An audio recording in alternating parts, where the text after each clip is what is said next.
पूर्व मुख्यमंत्री ओम प्रकाश चौटाला ने शनिवार को जिला कार्यकारिणी की बैठक लेने पलवल पहुंचे। कार्यकर्ताओं को संबोधित करते हुए ओम प्रकाश चौटाला ने कार्यकर्ताओं में जोश भरते हुए कहा कि इनेलो की सरकार बनने के लिए 2024 का इंतजार नहीं करना पड़ेगा। इस सरकार में प्रदेश का प्रत्येक वर्ग तो दुखी है ही, खुद सत्ताधारी भाजपा में बैठे लोग भी दुखी हैं। गठबंधन को लेकर पूछे गए सवाल को लेकर चौटाला ने कहा कि हमारी किसी से कोई द्वेष भाव नहीं है, जो कोई हमारी पार्टी में आना चाहे उसका स्वागत है। सीएम खट्टर के जनसंवाद कार्यक्रमों को लेकर चौटाला ने कहा कि यह सरकार नहीं बल्कि लुटेरों का गिरोह है। ओम प्रकाश चौटाला ने कहा कि दुखी लोग एकत्रित होकर संघर्ष के बल पर भाजपा का पतन करना चाहते हैं। आज प्रदेश का प्रत्येक वर्ग इनेलो के से आस लगाए बैठा है। चौटाला ने कहा कि अगली सरकार इनेलो की बनेगी, जो चौधरी देवीलाल के सपनों को साकार करने का काम करेगी। उन्होंने कहा कि उन्हें 3206 जेबीटी अध्यापकों को रोजगार देने पर 10 साल की सजा हुई थी। अब इनेलो की सरकार बनने पर लाखों युवाओं को रोजगार देंगे, चाहे हमें फांसी ही क्यों न हो जाए। उन्होंने कहा कि प्रदेश में प्रत्येक युवा को रोजगार देंगे। जब तक उन्हें रोजगार नहीं मिलेगा हमारी सरकार बनने पर तब तक 21,000 रुपये महीना भत्ता दिया जाएगा और महिलाओं को हर महीने एक गैस सिलेंडर और 1100 रुपये देने का काम करेंगे। महिला खिलाड़ियों के जंतर मंतर पर धरने को लेकर ओम प्रकाश चौटाला ने कहा कि खिलाड़ियों को सम्मान रूपी नगद पुरस्कार देने की शुरुआत इनेलो के राज में हुई थी। इसी के नतीजे हैं कि अंतर्राष्ट्रीय स्तर पर हरियाणा के खिलाड़ी सबसे ज़्यादा मेडल ला रहे हैं, जिसे यह सरकार बर्दाश्त नहीं कर पा रही है। खिलाड़ी को परेशान किया जा रहा है और हमें खिलाड़ियों को न्याय दिलाने के लिए अपने प्राण भी न्यौछावर करने पड़े तो हम पीछे नहीं हटेंगे। अभय सिंह चौटाला द्वारा निकाली जा रही परिवर्तन पद यात्रा को लेकर कहा कि प्रदेश की जनता इस सरकार के कुशासन से दुखी है, इसलिए परिवर्तन पद यात्रा को लेकर प्रदेश के बच्चे बच्चे में उत्साह दिखाई दे रहा है। देखते होंगे कि विभिन्न राजनीतिक पार्टियों के अग्रणी नेता आपको सामने मंच पर बैठे हुए दिखाई देंगे। वो दुखी जुड़ना चाहते हैं और जुड़ के संघर्ष करके इस सरकार का पतन करने की कोशिश करें। आपको लाखों की संख्या में सामने बैठे हुए देख करके उनको हौसला मिलता है।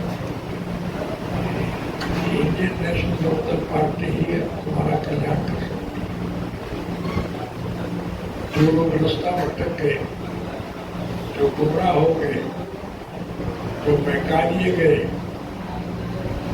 या जो स्वार्थ की मुसीबत सत्ता पर चले गए, आज बहुत परेशान है, बहुत दुखी है।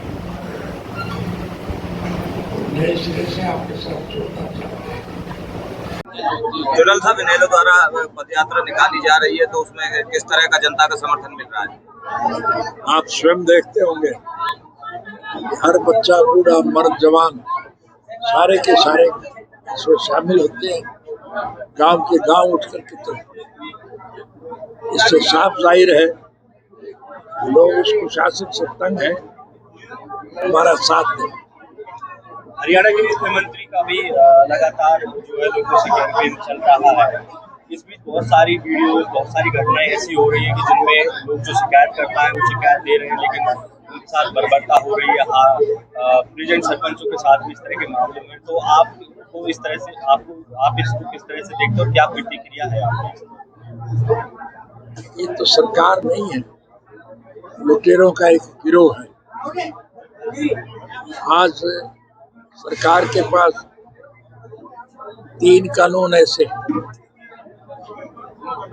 सीआईडी, ईडी और जुडिशरी। इन तीनों पर इनका कब्जा है। पत्रकार भी अगर कोई गलत खबर दे देते हैं उसको गिरफ्तार करना।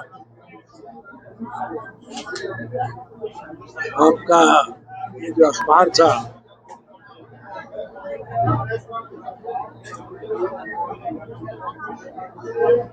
कौन सा अखबार था जिसपे छापा मारा था? दैनिक भास्कर। दैनिक भास्कर। उसने एक खबर इन सरकार के खिलाफ लिख दी थी, तो उसमें छापा मार के उसको परेशान किया। चौटाला साहब 2000 के नोट को फिर से चलन से बाहर करने की घोषणा की गई है, अब उसको वापस किया जा रहा है। आप इसको किस तरह से देखते हैं, क्योंकि जिस तरीके से 2000 का नोट लाया गया था कि करप्शन बंद होगा और बहुत सारी बातें कही गई थी, तो क्या आपको लगता है कि बातें पूरी हुई है, या फिर इस बात को किस तरह से देखते हैं कि अब उस नोट को बंद करके फिर से वापस किया जा रहा है? हमारे यहाँ एक कहावत है, सारी रात रोई एक मरियार वो भी पड़ोसी का। ये सारी बात अब मैंने विस्तार से आपको बताई। आगे चुनाव आने वाले हैं तो इनेलो का गठबंधन किसी से होगा? जो कोई भी हमारी पार्टी में शामिल होना चाहेगा हम उसका स्वागत करेंगे। हमारा किसी से कोई विरोध नहीं। हम तो राष्ट्र हित के लिए अपना सब कुछ कुर्बान करने को। आपको ध्यान होगा, बीजेपी की एक सरकार थी जो गिर गई थी और बाद में हमने अनकंडीशनल उनका साथ दिया था और अटल बिहारी वाजपेयी प्रधानमंत्री बने थे। हमारा आज भी इनसे इनके गलत किए हुए कारनामों की वजह से हम किसी एक के प्रति कुछ नहीं कहना चाहेंगे। जो कोई हमारी पार्टी में शामिल होना चाहे हम उसका स्वागत करें। महिला खिलाड़ियों का जो जंतर मंतर पर प्रदर्शन चल रहा है, वो न्याय के लिए वहाँ बैठे हैं, तो उसमें क्या कहना है? आपको एक बात बताना चाहूंगा मैं, एक दफा जब हमारी सरकार बनी थी तो राष्ट्रीय दिवस पर 15 अगस्त को रोहतक में राष्ट्रीय ध्वज फहरा रहा था और मेरे आगे से जब मैं बोल रहा था तो कर्मचारी और नई पीढ़ी के लोग प्रदर्शन कर रहे थे।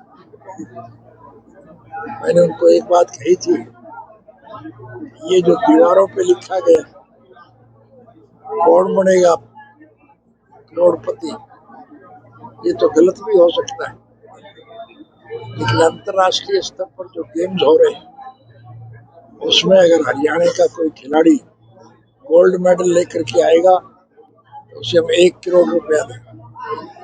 चांदी का मेडल लाने वाले को 50 लाख और कांस्य पदक विजेता को 25 लाख। एक लड़की कर्नल मल्लेश्वरी कांस्य पदक जीत करके आई थी, तो देश की धरती पर जब उतरी उन्हें एयरपोर्ट पर ही उसको 25 लाख रुपए दिए थे। आज उसी का परिणाम है कि नई पीढ़ी के युवक खेलों में दिलचस्पी ले रहे हैं और जहां भी अंतर्राष्ट्रीय स्तर के गेम्स होते हैं हरियाणा के खिलाड़ी सबसे ज्यादा मेडल लेकर के आते हैं। ये सरकार इस बात को बर्दाश्त नहीं करती, इसलिए उनको परेशान किया जाता है। हम उन खिलाड़ियों को सम्मान देने के लिए अगर अपने प्राण में न्यौछावर करने पड़े तो हम कदम पीछे नहीं।